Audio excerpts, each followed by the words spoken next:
নমস্কার বন্ধুরা, আজকে আমি চুমকির রান্নাঘরে নতুন একটা রেসিপি নিয়ে এসেছি। মাছ আছে, এটা মাছের পেটি নিয়েছি। দেখুন, মাছের পেটি, এই সবুজ ফুলকপি, আর এটা হচ্ছে সিমলা মির্চ, আর এটা আলু। এই দিয়ে আমি একটা তরকারি বানাবো, যেটা রুটি বা ভাত দিয়ে সবার ভালো লাগবে। তো চলুন মাছটা ভেজে নেব। তেলটা আমার এখনো গরম হয়নি। তেলটা গরম হয়ে গেছে, মাছগুলো একটা একটা করে দিয়ে দেবো।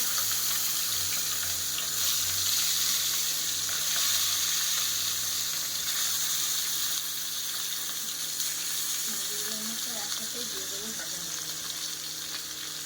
মাছগুলো ভাজা হোক। আর এদিকে দেখুন বন্ধুরা, এদিকে আমি সরষে আর কাঁচা লঙ্কা, শুকনো লঙ্কা আর একটু জিরে, একটা তেজপাতা, আদা বেটে নিয়েছি এখানে।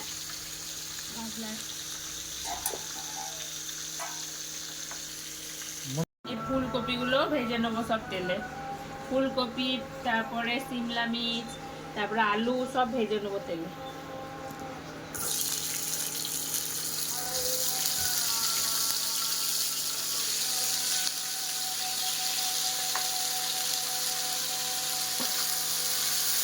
ভালো করে তেলে ভেজে আর একটু তেল দেবো। আমি ফুলকপিটা ভেজে তুলে নিয়েছি, এবার সিমলা মির্চ আর আলুটা একসাথেই ভেজে নেব। আলু আর সিমলা মির্চটা একসাথে ভেজে নেব। এটা ভালো করে ভেজে তুলেছি।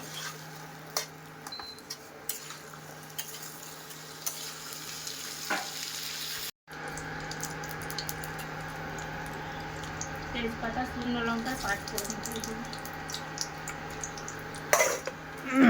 এখানে আমি যে মশলাটা বেটে রেখেছি, এই মশলাটা এবার ভেজে নেব।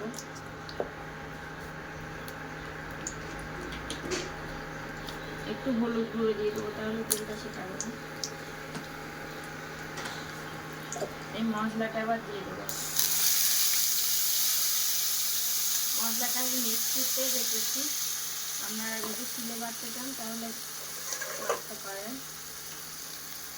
তো ইউটিউবে আমি নতুন এসেছি, আমি রান্নার বিষয়ে তেমন কিছুই জানি না। যাই হোক, দিদি ভাই ও মা বোনরা যদি আমার কোনো রান্নার ভুল থেকে থাকে তাহলে কমেন্টে জানাবেন। গুঁড়ো দেবো,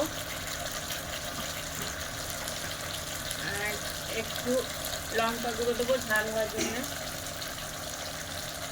আর একটু রং হওয়ার জন্য একটু কাশ্মীরি লঙ্কা গুঁড়ো দেবো, কালারটা ভালো হবে।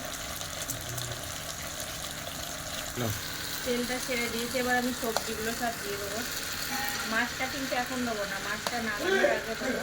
সবজিগুলো একটু সিদ্ধ হবে, তো জন্য আমি কষিয়ে সিদ্ধ করে নেবো।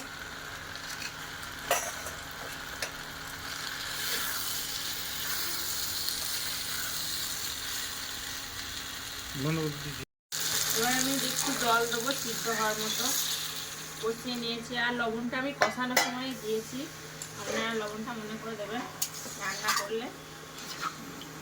এটা একটু সিদ্ধ হয়ে যাবে।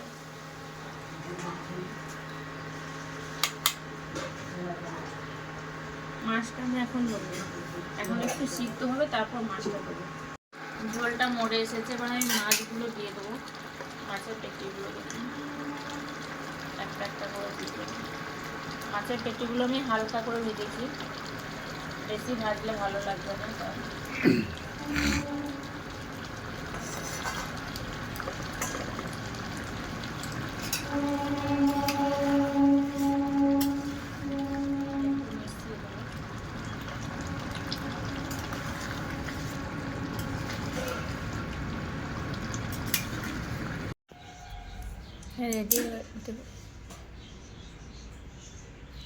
রেডি হয়ে গেছে ফুলকপি আর আলু আর মাছের পেটি দিয়ে তরকারি।